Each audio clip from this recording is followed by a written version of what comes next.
Hi అండి. కమ్మని మంచి కర్రీ చేసుకుందామా? చేసే విధానం: ఉల్లిపాయలు, ఒక ఉల్లగడ్డ,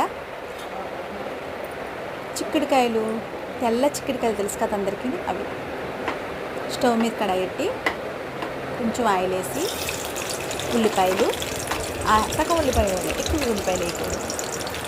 4 పచ్చిమిర్చి వేసి కొంచెం వేగనివ్వాలి. వేగిన తర్వాత కొంచెం ఉప్పు వేయాలి. ఉప్పు వేసి మగ్గిన తర్వాత పసుపు వేయాలి. పసుపు వేసిన తర్వాత టమాటాలు వేసి బాగా మగ్గనివ్వాలి. మగ్గిన తర్వాత ధనియాల పొడి, గరం మసాలా పొడి వేసి బాగా మగ్గనివ్వాలి. కొంచెం కారం, ఇలా మగ్గాలి. మగ్గిన తర్వాత చిక్కుడుకాయలు వేసేయడం. వేసిన తర్వాత కొంచెం మగ్గనివ్వాలి. చిక్కుడుకాయలు కూడా కొంచెం వాటర్ వేయాలి. అంతేనండి, ఎంతో కమ్మగా టేస్టీ